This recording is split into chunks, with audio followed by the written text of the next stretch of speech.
Karena semua hal buruk Tuhan izinkan terjadi bukan untuk menjatuhkan kita, tapi untuk menguji dan meningkatkan kualitas dalam hidup kita.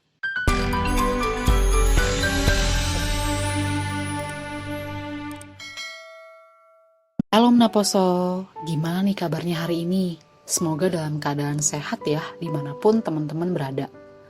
Nah, sebelum kita memulai mendengarkan renungan pada hari ini, mari kita sama-sama bersatu di dalam doa. Mari kita berdoa.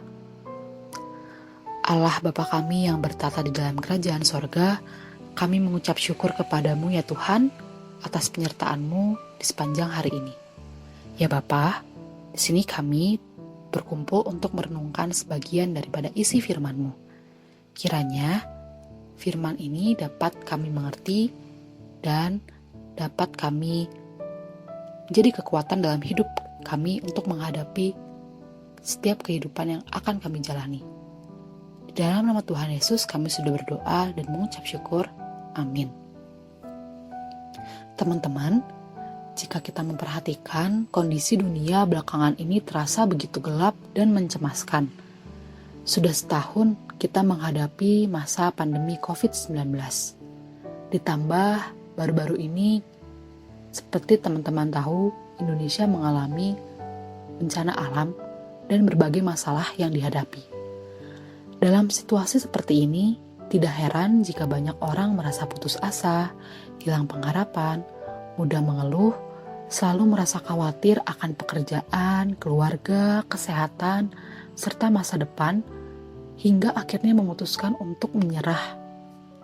Namun, terkadang kita sadar gak sih, sebenarnya apa tujuan Tuhan mengizinkan keadaan buruk terjadi? Nah, berita baiknya, ayat renungan pada hari ini akan memberikan gambaran kepada kita. Nah, mari kita sama-sama membaca Ayub 23 ayat 1-10. Ayub 23 ayat 1-10. Beginilah firman Tuhan. Ayub ingin membela diri di hadapan Allah. Tetapi Ayub menjawab, "Sekarang ini keluh kesahku menjadi pemberontakan, tangannya menekan aku sehingga aku mengaduh. Semoga aku tahu mendapatkan dia dan boleh datang ke tempat ia bersemayam. Maka akan kupaparkan perkaraku di hadapannya dan kupenuhi mulutku dengan kata-kata pembelaan. Maka aku akan mengetahui jawaban-jawaban yang diberikannya kepadaku dan aku akan mengerti apa yang difirmankannya kepadaku. Sudikah ia mengadakan perkara dengan aku dalam kemahakuasaannya? Tidak, ia akan menaruh perhatian kepadaku. Orang jujurlah yang akan membela diri di hadapannya, dan aku akan bebas dari hakimku untuk selama-lamanya. Sesungguhnya kalau aku berjalan ke timur, ia tidak di sana, atau ke barat tidak kudapati dia. Di utara ku cari dia, ia tidak tampak. Aku berpaling ke selatan, aku tidak melihat dia. Karena ia tahu jalan hidupku, seandainya ia menguji aku akan timbul seperti emas." Demikian firman Tuhan. Ya, seperti kita tahu ya, hidup bersama Tuhan bukan berarti bebas dari badai besar. Bahkan, Ayub, manusia paling saleh pada zamannya, pernah diserang bertubi-tubi oleh badai persoalan. Awalnya Ayub berusaha bersabar, tapi hingga di suatu titik, ia ingin bisa menghadap Allah, membela diri dan menanyakan alasan atas perkaranya.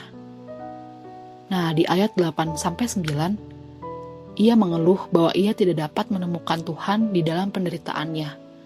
Kemanapun Ayub pergi, Tuhan tidak ada di sana. Ayub tidak dapat menemukan Tuhan di dalam penderitaan yang dihadapinya. Tuhan tidak hadir untuk menghibur dan menjelaskan atau membela di saat Ayub memiliki problema yang dihadapi.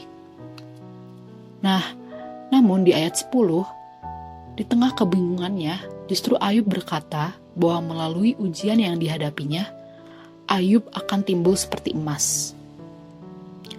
Sebenarnya bukan tanpa alasan Ayub berkata demikian, karena dalam memproses suatu emas, dibutuhkan sebanyak 7 kali untuk memproses emas menjadi emas murni. dan itu pun dipanaskan dalam perapian sebesar 1200 derajat Celcius. Jadi saat memproses emas itu dibutuhkan suhu yang sangat tinggi dan bahkan prosesnya tidak cukup untuk sekali. Nah, itu sebabnya dengan cara itu emas bisa dipisahkan dari debu dan kotoran yang bercampur dengannya. Nah, karena itu saat kita mengalami begitu banyak penderitaan dalam hidup ini, ibaratkan emas, jangan putus asa dan hilang harapan. Hal itu berarti karena Tuhan melihat potensi emas dalam diri kita.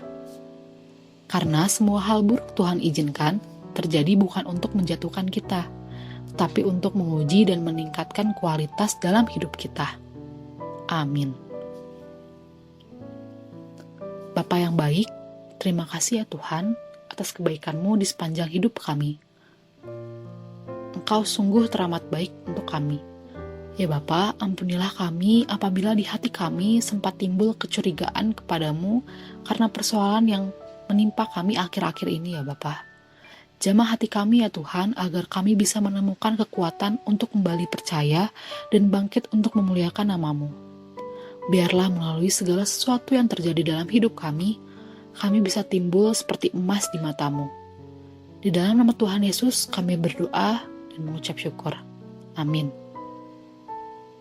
Kiranya teman-teman melalui renungan ini dapat terberkati dan dapat memiliki pengharapan di dalam Tuhan Yesus saja. Selamat beraktivitas, Tuhan Yesus memberkati.